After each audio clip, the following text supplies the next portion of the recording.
The Sign of the Cross is an American film that was released in 1932. This is a talkie, and it is the third and final film in the biblical series by Cecil B. DeMille. This one, I was surprised by the content in this film compared to the other two. Like Ten Commandments kind of went off the rails. It had the Bible side and then went into a modern twist. So him remaking it, I was fine with. The second one, King of Kings, I actually enjoyed. This one, I almost feel like he was messing with the censors like nobody's business. Now this one is actually based off of a play uh that was released in 1895 by the playwright is Wilson Barrett. There was a controversy. The daughter of the playwright actually had a protest going for this movie when it was released. And so yeah, there was that right, right off the bat. And then of course the censors were going, I mean, there's nudity in this film and not just the women actors, but the men actors as well. So it's just my. And I was very surprised by that. Now, the one thing to understand is that this film was released during the Depression. Okay. And so actually a lot of the costumes that you see were used in the Silent Ten Commandments. And some of the sets were used in the Silent Ten Commandments. So he was saving time and effort with that because of the fact that they were uh, in in the Depression era at this moment in time. And some of the background characters that you see are uh, out of work people that would, people who were looking for work. Well, he gave them work. And so I thought that was very interesting when I was reading up on this film. Now, the premise of the film is this is when Nero burned down uh, Rome and the Christians are blamed for it. And it follows a Roman soldier named Marcus Superbus, and he is Nero's favorite soldier. But the thing is that he falls in love with a Christian woman and lets these Christians go that Nero had accused these three in particular of setting the fire. She was part of this group, but he let them go. Marcus did. And so Empress Poppaea, who is played by Claudette Colbert,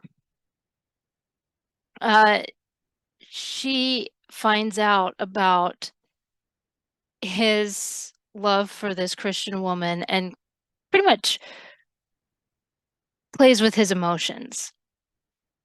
And it the story just goes back and forth watching Marcus deal with this, his loyalty to Rome and with this Christian woman. And now the reason that I mentioned Claudette Colbert, I've seen Claudette Colbert in other movies, and she hardly ever, in fact, I don't think I've ever seen her play um, the bad guy. She did she did an amazing job playing the bad guy. And I wouldn't call this like a vamp character. She was just uh the mean girl. And she did it amazingly. I loved watching her play this part. Now there's an interesting tidbit of information where she's bathing in milk. And it's supposed to be like, I guess, donkey milk or whatever. Well, Cecil B. DeMille said that it was real donkey milk. And he and Claudette both said that under the hot lights, it like curdled.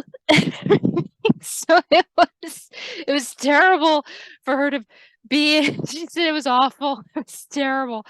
So I found that funny. Not for her anyway. I'm sure it was horrible. So but yeah, so there was that interesting bit of information. And so I mean, it looks expensive, but when you realize that the sets are actually recycled and the costumes are recycled, it quite honestly, it isn't. And, and I I really enjoyed this movie despite everything else. There is a gruesome scene in there's a scene that's like, if you remember, I did a film called Christian Martyrs, and it showed like ripping apart of bodies, and that one the censors were upset with. I don't remember what country that was for, and it could have been America, but same kind of a thing here. And it had animals ripping human bodies and everything, and very gruesome and everything. But again, it's showing what the time period did. I mean, Gladiator does the same thing. You know, it's showing what the gladiatorial games were like. Well, this is what people did. I'm sorry to break it to you, but that's what they did. And so yeah, be prepared. There is nudity.